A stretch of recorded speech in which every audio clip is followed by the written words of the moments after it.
Eu quero cumprimentar todas as famílias aqui presentes, né? Amém. Os amados irmãos, Glória a Deus. com a graça e a paz de nosso Senhor e Salvador Jesus Cristo. Amém, amados? Amém.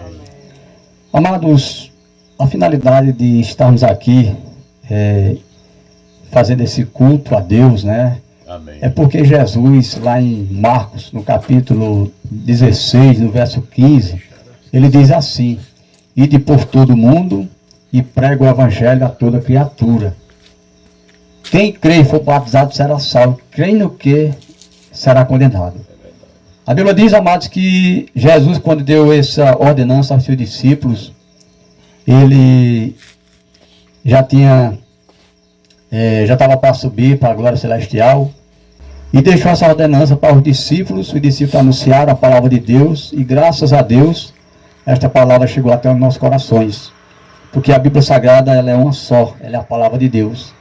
Mas infelizmente muitas pessoas elas têm distorcido o que a palavra tem dito, tem falado aquilo que a palavra não deve falar e tem negado aquilo que ela manda falar.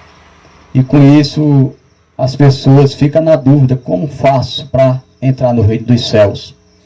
Nós sabemos que o pecado, ele separou o homem da glória de Deus. Todo o pecado. Foi por isso que Deus, pela sua infinita misericórdia, ele enviou seu único Filho Jesus Cristo para que por meio dele nós tenhamos a vida eterna. Porque lá em Romanos 3:23 diz que todos pecaram, todos, sem exceção de ninguém, desde Adão e Eva até agora, todos pecaram. E realmente nós cometemos pecado. E justamente por o homem não ter condições de chegar a Deus, pelos seus méritos, né, pelas suas boas obras, que muitas vezes nós achamos que nós vamos entrar no céu, achamos que com isso nós compramos a salvação. Não, a salvação é um presente, Deus nos presenteou. A salvação é o dom de Deus. Lá em Efésios 2:8 e 9, o apóstolo Paulo diz assim: pela graça sois salvos, né, mediante a fé.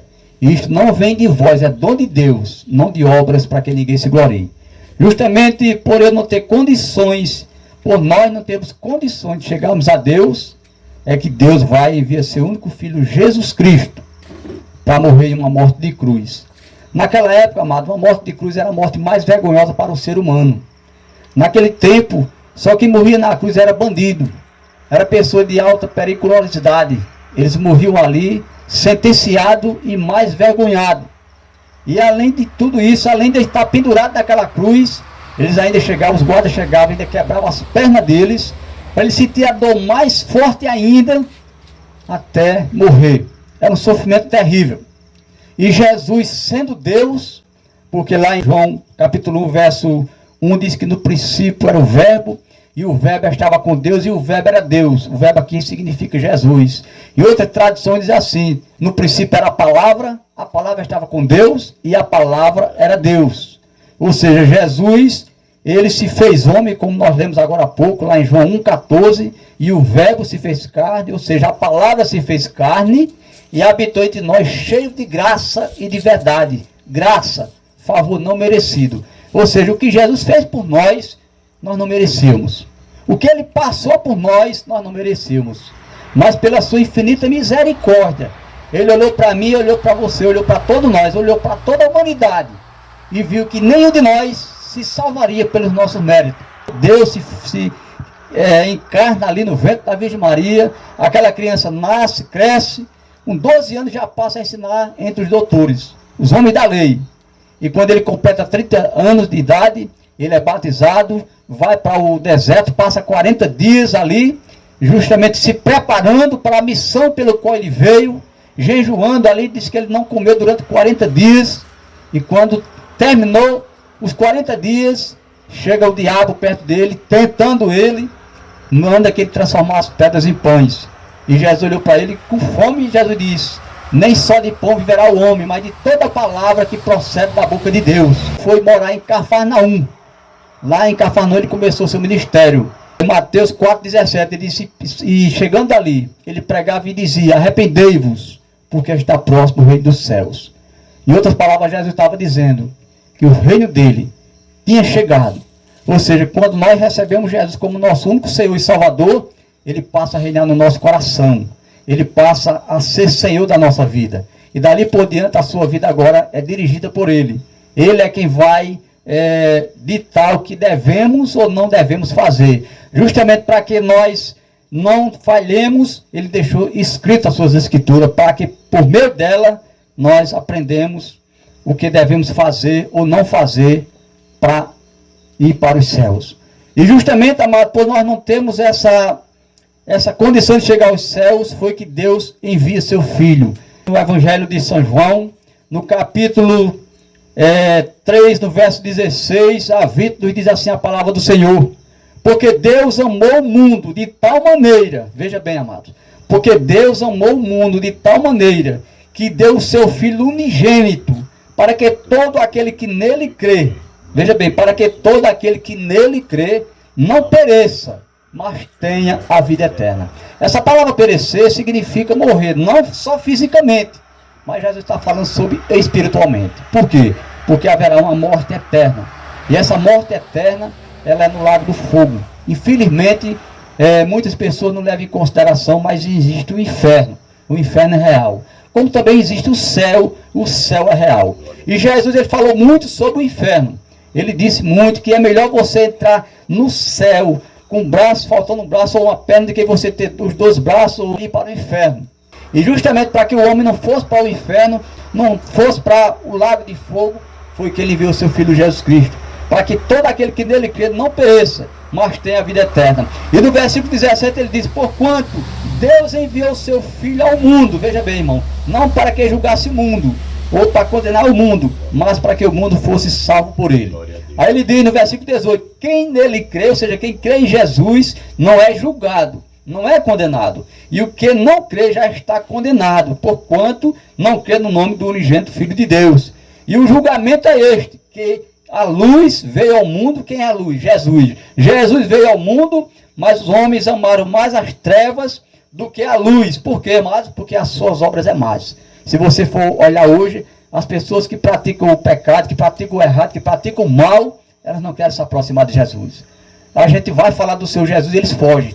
Eles não querem, eles ficam com raiva. Até perseguir, já estou perseguindo, porque naquela época, na época de Jesus, já havia grande perseguição.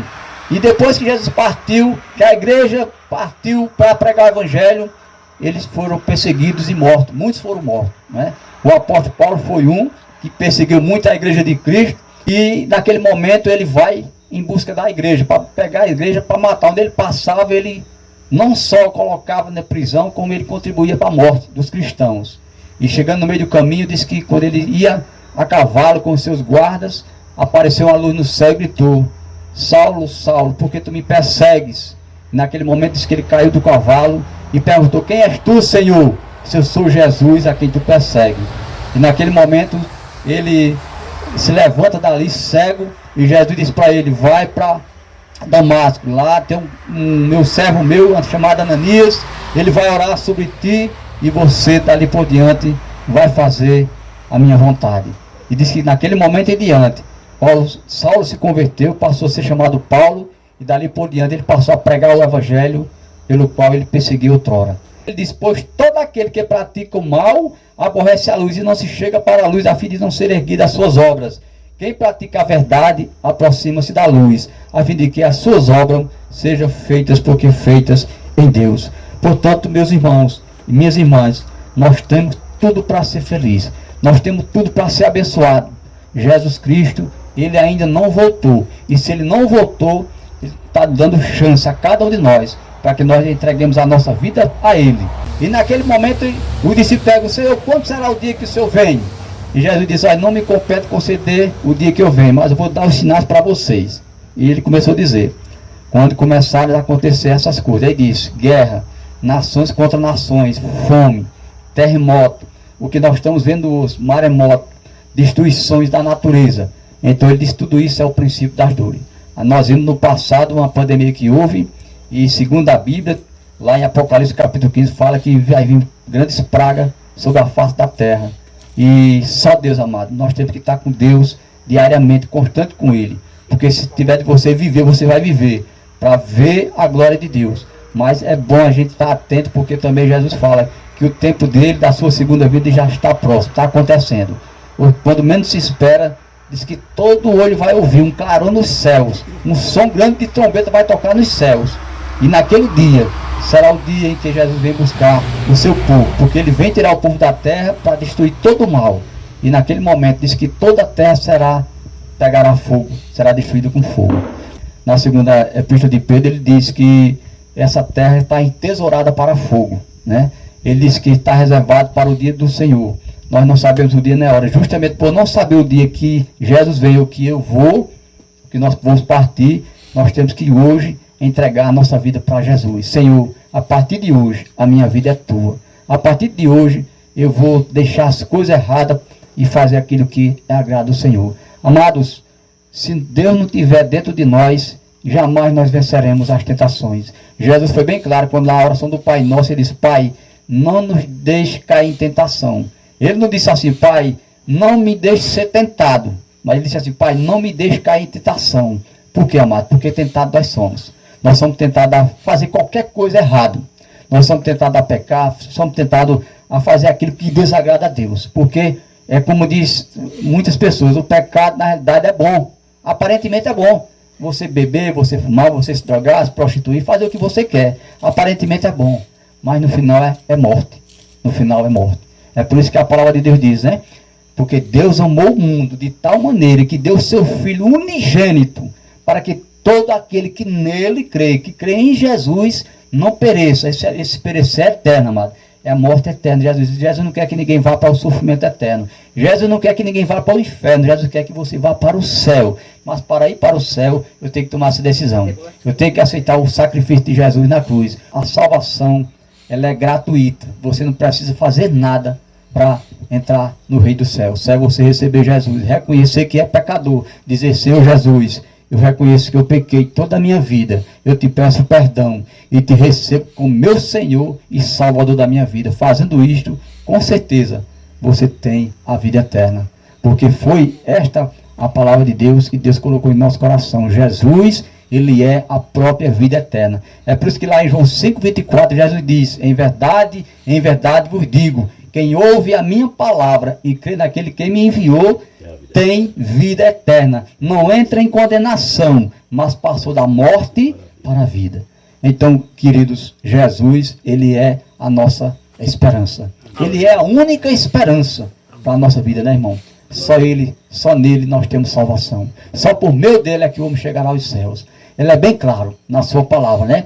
Ele diz lá em João 14,6: eu sou o caminho, a verdade e a vida, e ninguém vem ao Pai a não ser por mim. Aí você vai lá para 1 Timóteo 2,5, ele diz assim, né? Há um só Deus e um só mediador entre Deus e os homens, e o seu nome é Jesus Cristo, o homem. João 11, verso 25, Jesus diz: eu sou a ressurreição e a vida.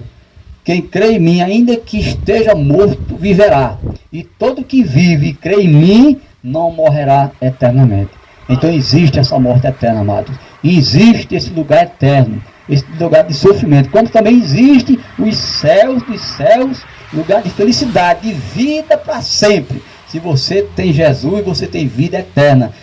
Mesmo eu errado, mas Deus nos ama. Agora é preciso a gente dar uma posição. Seu Jesus, a partir de hoje, a minha vida é tua. A partir de hoje, eu entrego meu caminho ao Senhor. Se você fizer isso, se nós fizermos isso, irmão, com certeza a nossa vida eterna está garantida no céu. Amém, Jesus. Veja bem, não é pelos nossos méritos, mas é pelos méritos de Cristo. Porque ele foi quem morreu por nós. O que ele passou na cruz, né? O sofrimento dele. A Bíblia diz que ele sofreu, ele apanhou, ele foi escarnecido, zombaram dele, cuspiram aquela coroa de espinhos por estar ali na coroa dele, foi para zombar dele. Porque ele falava do reino do céu, que ele veio como rei, não desse mundo, mas o rei do céu. Então os homens foram, pegaram aquela coroa e colocaram na cabeça dele para zombar. Se tu é rei, e Jesus calado suportou tudo aquilo, para que eu e você, amados, hoje nós tivéssemos ou tenhamos a vida eterna. Então Jesus é a nossa vida eterna. Quando você entrega a sua vida para Jesus, você deixa todo vício, tudo que é errado você deixa, você não tem mais prazer de praticar as coisas erradas. Isso não é do dia para a noite, não. Com o tempo você vai aprendendo. Por isso que existe a palavra de Deus. Existe a igreja, sempre eu costumo dizer, meus irmãos, não é a igreja que salva, não é a igreja batista, não é a igreja Assembleia de Deus, não é a igreja católica que salva, quem salva é Cristo. Mas a igreja é importante você ter ela, porque nela você vai estudar a palavra de Deus. E aquela igreja que ela pregar uma doutrina que não seja da palavra de Deus, você pode sair dela ou procurar uma que realmente viva a palavra do Senhor. Porque é importante a igreja, mas ela não salva, quem salva é Jesus Cristo. Por isso que nós estamos aqui trazendo essa mensagem de salvação, dizendo a vocês que vocês são amados por Jesus, Ele deu a vida por vocês, Ele continua amando a vocês, mas vai chegar um dia em que todos nós compareceremos perante o tribunal de Cristo, e cada um de nós vai prestar conta dos nossos atos a Deus. Ele vai perguntar a nós, o que foi que você fez por mim? Eu fiz tudo por você. Lá em João 13:34, para a gente encerrar, diz assim a palavra do Senhor. Jesus diz, né? Novo mandamento vos dou, que vos ameis uns aos outros, assim como eu vos amei. Aí eu pergunto, como foi que Jesus nos amou? Não foi dando a sua vida por nós? Aí eu pergunto, o que eu tenho feito por Jesus? O que você tem feito por Jesus? Você tem dado a sua vida para Ele? Você tem cumprido o que Ele disse na sua palavra? Então, meus amados, fica esta palavra, que Deus abençoe cada um de vocês, que a palavra de Deus fala ao seu coração, que o Espírito Santo fale aos vossos corações, que vocês meditem nesta palavra. Esta Bíblia Sagrada, ela é única, tanto a Bíblia Sagrada como a Bíblia Católica, a palavra é uma só, né? Aí o que tem que fazer é viver o que nela está escrito. Não o que os homens dizem. Hoje a gente vê tantos falsos pastores pregando o evangelho errado que dói no coração. Mas a Bíblia diz que um dia todos vão comparecer perante o tribunal de Cristo. E ninguém vai escapar do juiz de Deus. Se você viveu a sua vida de conformidade da palavra de Deus, Jesus vai dizer, vinde, bendito meu Pai, entrai na porta do rei que vos está preparado desde a fundação do mundo. Mas aqueles que fizeram o contrário, ele diz, apartai-vos de mim, maldito, para o fogo eterno, preparado para o diabo e seus anjos. Mas nós temos Jesus, amado. Nós temos vida eterna na pessoa de Jesus. Que Deus abençoe a todos. Eu vou cantar mais um hino para a gente encerrar, amém? Pode ser? Que Deus abençoe grandemente. Louvado seja Deus. Canta aquele que você ia cantar. Jesus, eu preciso de ti. Transforma o meu ser a cada momento. Ajuda-me a caminhar conforme a palavra que eu tenho lido. Jesus, eu quero te amar, como está escrito na tua palavra. Ajuda-me a entender, eu quero viver a tua palavra. Ajuda-me a entender, eu quero viver a tua palavra. Deus, meu Deus, olha pra dentro de mim, tira aquilo que te desagrada e transforma todo o meu ser. Deus, meu Deus, transforma o meu coração conforme a tua palavra, para que eu viva em comunhão. Aleluia. Jesus, eu amo o Senhor com todo o amor do meu coração, porque o Senhor me mostrou o quanto me amou quando na cruz morreu. Jesus, eu quero viver o teu grande amor da tua palavra. Ajuda-me a entender, eu quero viver a tua palavra. Ajuda-me a entender, eu quero viver a tua palavra. Deus, meu Deus, olha pra dentro de mim, tira aquilo que te desagrada e transforma todo o meu ser. Deus, meu Deus, transforma o meu coração conforme a tua palavra, para que eu viva em comunhão. Aleluia, glória a Deus. Amados, essa deve ser a nossa oração. Olha para dentro de mim, transforma todo o meu ser, Amado, se nós fizermos isso, pedir a Deus, com certeza Ele muda a nossa vida, transforma e nos faz o cidadão do céu. Então, isso é o que nós temos que fazer. Estar sempre com Jesus. Porque um dia nós partiremos. E, estando com Jesus, é a certeza de estarmos na glória junto com Ele. Amém? O Rafael faz uma oração encerrando, amém? Nós vamos orar, nosso Deus. Amém. Pai amado, muito obrigado, Senhor, por mais esse dia maravilhoso que o Senhor nos concedeu, Senhor. Amém. Obrigado por essa chuva que cai, Senhor, essa lavoura. Tudo é tua permissão, Senhor. Tudo é porque tu queres, Senhor Deus. E tu sabes de todas as coisas. Amém. Senhor, peço que o Senhor abençoe grandemente essa família, Senhor, que nos recebeu. Tão alegre, tão calorosa, tão amorosa, Senhor Deus. Que eles possam receber também o teu grande amor, Pai amado. Através de Jesus Cristo, teu Filho, Senhor Deus. Guia-nos até em casa, Senhor Deus. Que possamos chegar tranquilos em paz, em nome de Jesus, Senhor Deus. Abençoe essa casa hoje, sempre, Senhor Deus. Traz sobre eles toda a tua paz, toda a tua riqueza, Senhor Deus. Que através de ti conseguimos tudo que necessitamos, Senhor Deus. Que é a tua salvação, Senhor Deus. Tu nos deste de graça, Senhor Deus. Só precisa que a gente crê no Senhor e na tua palavra, Senhor Deus. Que eu te peço, Senhor Deus, abençoa ricamente essa família. Em nome de Jesus. Amém. Amém.